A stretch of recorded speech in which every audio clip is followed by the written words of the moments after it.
Welcome to Gierok Farms. Today we're going to be doing some repairs on this old white wagon. And here we found George. So what's the plan for today, George? Oh, it's raining and we want to make hay, but we can't. So I'm going to repair this wagon.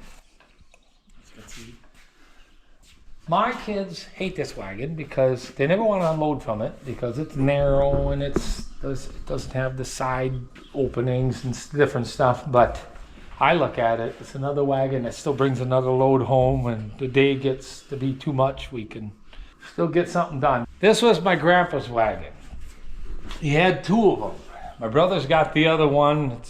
I did talk to him about it. It doesn't sound like it's in very good shape. He's got some lumber piled on it in some shed somewhere, but this wagon's been built and rebuilt and repaired and adjusted. I remember when my dad got the 273 baler with the thrower, and then came home from school and he was putting these upper sides on. Before then it was just the sides till here, making it a kicker rack. You know, he was converting his wagons that he had at the time into kicker racks. That was kind of a interesting time. It was probably late 70s when that was all going on. The running gear isn't original. My brother's got the running gear. It's under one of his gravity boxes. I think because it was lower, it was probably a 6-ton. I think it was called a wind power. Sorry about that. Hazel just licked the camera, so I had to wipe it off. Yeah, she licks me all the time. So anyway, this is running gear that came under a gravity box. I think it's a 12-ton, just too tall for the corn picker. It's a J&M. So anyway, so that's not original, but I remember as a boy, I wasn't old enough to hardly do much of anything, maybe 4 or 5, 6, and helping snake bales onto this wagon. And this old lumber like this, and we were barefoot a lot of times. I mean, that's how it was on the farm. It didn't matter. And getting slivers, and even from these boards, these pine boards on the sides, I can't tell you how many slivers. And then there's this piece of steel here. I think they used to put the oats. When we did oats, then there was a crack in the floor, and I remember my grandpa nailing that on there. And then what the problem was, we snaked the bales, it would cut the twine if it skidded over that piece of steel. It was kind of a thing where you'd almost think they would have took it off and found a different way to plug that hole at that time. But all that stuff is just, it's all part of how he grew up. The plan is to replace the back, and the bales hit it, you know, that's just oak boards. I actually think these are popple.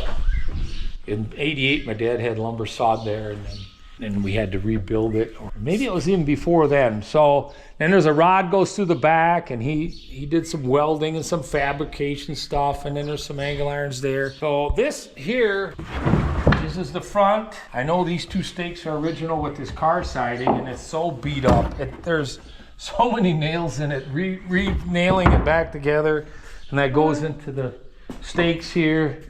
So you could haul cob corn and grain, or oats, I mean, and then, of course, then it was snake and bales, and I remember there was a special way to pile them. I think one was on edge, and it was kind of every other one, and maybe 3 were flat and 2 on edge to get it to, you know, and there was a special way to pile it to get it all, so you had like a pyramid at the end of the load. Our goal is to get this wagon completed today. We're going to use some old sawn lumber that we have, correct? Home sawed lumber. I got some stuff from when I had the Amish sawing. It's some drier. As I got older, I've noticed, you know, just looking at how this was built, I noticed this here slid down into this board here, and I realized my grandpa must have, you know, the farm's growing, so they had to added a side onto the side.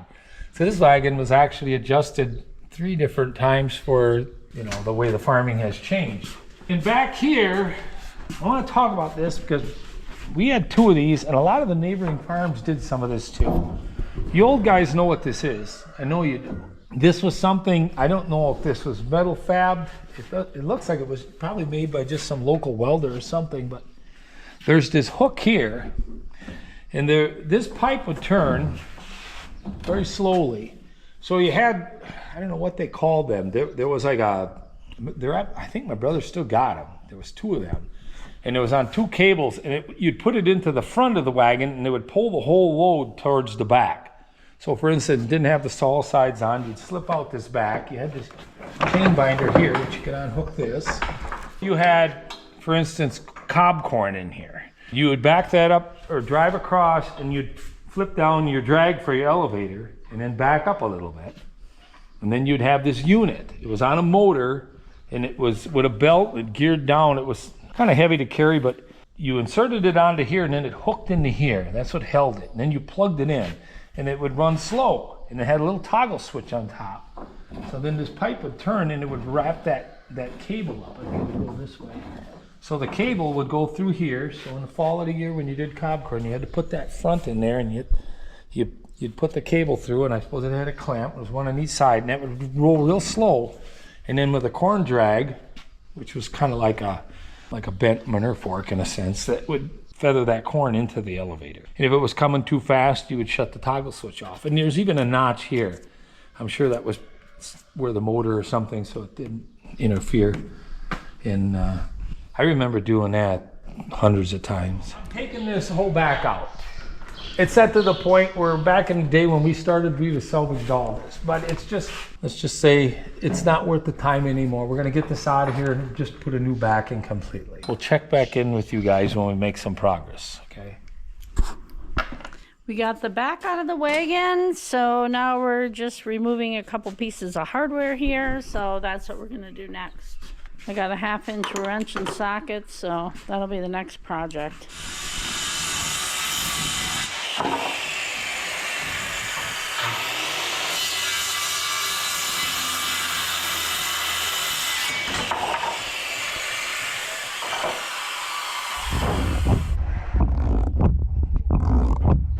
George is going to make a little more room for us here. Well, we're kind of going to do what we had, except I got some really good quality oak boards here. I think these two are white oaks. Some of these are bowed a little bit, but they're going to be just perfect for this. If they'd be straight, it wouldn't look right because everything else is crooked. So what we're doing, we're just putting these screws in temporary, so get everything squared up. We're going to get it all fitted in there. And then we're going to drill holes and put bolts in. So this is just to get everything in place. And we measured from corner to corner of our uprights to get this reasonably square. Again, the wagon's not perfect. It's pretty warped and bent from 1,000 years of use. So, and then we're going to try to space them so they kind of line up with the boards that are already on there.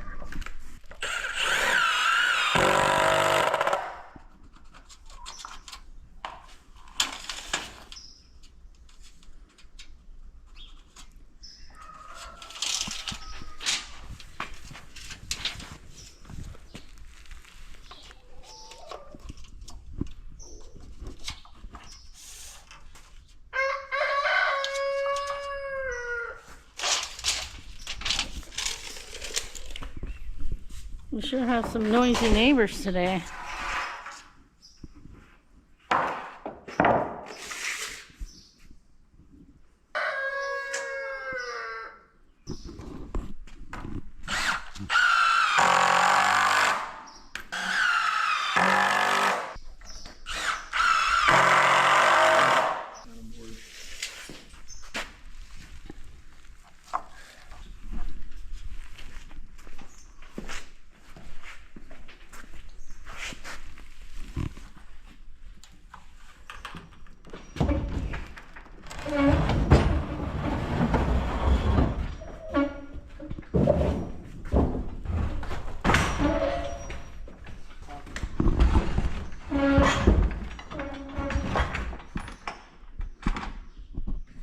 We could probably get it in, but it's just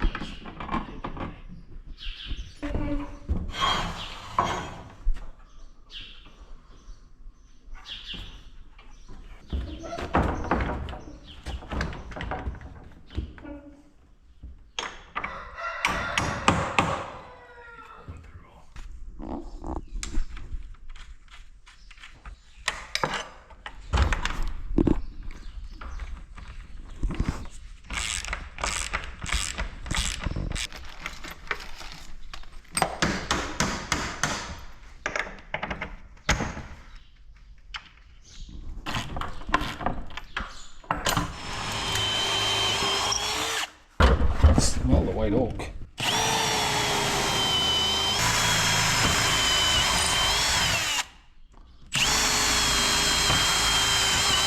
So the backs of these wagons got to take a lot of pressure when the bales fly in here, right? From the kicker? Yeah, that's why the back's busted up. And you can adjust your kicker, but when you're going uphill, downhill, and you can't avoid everything like that. Sometimes it's going to take a pretty good smack. It's okay.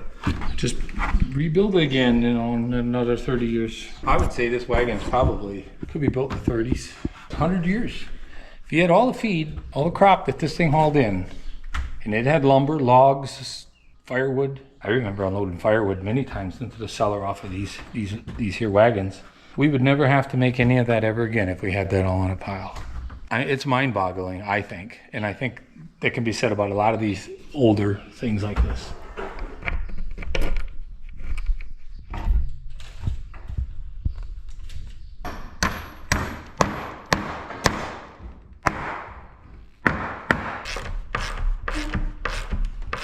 Let's run it to the top. Yeah. Like to the top, like flush on the top.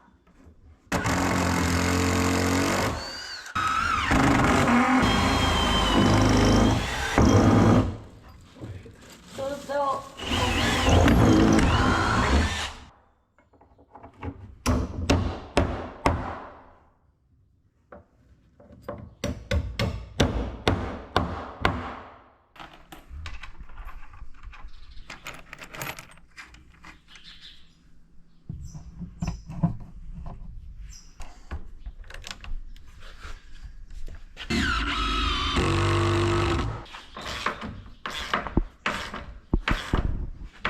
Thanks for watching as we prepare the wagon for another year of hay season. Make sure to like the video and share it with a friend and subscribe if you haven't already. We're not finished. It's almost prepared, but it's not painted yet. Maybe that'll be in another video. What do you think, George? Maybe when we paint something else. Yeah, like when we're painting the barn ceiling, we can paint this. It might be full of hay then. We'll have to unload it. We've had a lot of rainy days, so we're hopeful that in the near future we'll have several sunny days so we can bale the rest of our first crop.